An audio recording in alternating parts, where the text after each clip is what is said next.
যারা শিক্ষার্থীরা রয়েছে সকল শিক্ষার্থীদের জন্য নতুন শিক্ষামন্ত্রীর আজব নিয়ম নিয়ে সতর্কবার্তা। শিক্ষার্থীরা তোমরা ঠিকই শুনেছ, নতুন শিক্ষামন্ত্রীর আজব নিয়ম নিয়ে সতর্কবার্তা রয়েছে। তো সেই সতর্কবার্তায় দেখো, নতুন শিক্ষামন্ত্রী ডক্টর আ.ন.ম এহসানুল হক মিলন স্যার তিনি জানিয়েছেন যে রাতে কিশোররা অযাচিত ঘোরাঘুরি করলে পুলিশ জিজ্ঞাসাবাদ করবে। অর্থাৎ রাতে যদি কোনো কিশোররা যদি কোনো বিনা কারণে যদি ঘোরাঘুরি করে সেক্ষেত্রে পুলিশ জিজ্ঞাসাবাদ করবে।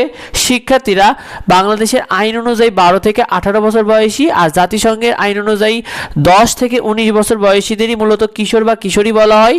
তো এক্ষেত্রে এই নিয়মের মধ্যে তোমরা কারা পড়বে, দেখো তোমরা যারা মাধ্যমিক স্তরের শিক্ষার্থীরা রয়েছে বিশেষ করে ষষ্ঠ থেকে দশম শ্রেণীতে আর উচ্চ মাধ্যমিকে যারা রয়েছে একাদশ ও দ্বাদশ শ্রেণীতে মূলত তারাই কিন্তু এই নিয়মের ভিতর পড়বে শিক্ষার্থীরা।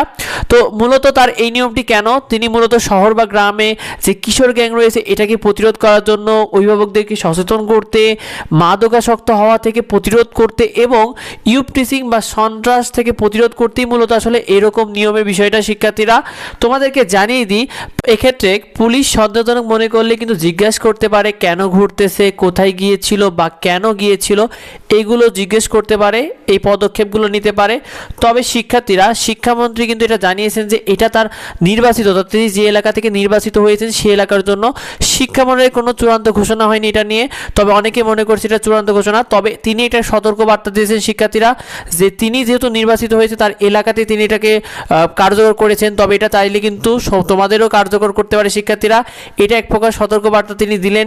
শিক্ষার্থীরা তোমরা এই বিষয়টাকে কেমন মনে করো, যদি এটা কার্যকর তিনি করেন তাহলে কেমন হয় কমেন্টে আমাদেরকে জানিও, এই নিয়মটি তোমাদের কাছে কেমন লেগেছে। শিক্ষার্থীরা নতুন শিক্ষামন্ত্রী স্যার আরও জানিয়েছেন যে শিক্ষার্থীদেরকে পড়ার টেবিলে ফিরতে হবে, এই কথা তিনি আমরা বারবার বলে আসছি এবং বলেই যাব এবং এটা করতেই হবে। অর্থাৎ তিনি কিন্তু শিক্ষার্থীদেরকে পড়ার টেবিলে ফিরতে বলেছেন, সেই সাথে রাতে যেন শিক্ষার্থীরা পড়ার টেবিলে ফেরে এই বিষয়টাও তিনি বারবার উল্লেখ করেছে। শিক্ষার্থীরা এই বিষয়টা বেশি বেশি করে ভিডিওটা বন্ধুদের মধ্যে শেয়ার করে দাও যাতে অন্যরা জানতে পারে। পরবর্তী আপডেটগুলো পেতে অবশ্যই আমাদের সাথে যুক্ত হও, দেখাই পরবর্তী ভিডিওতে পরবর্তী আপডেটে। ধন্যবাদ সবাইকে।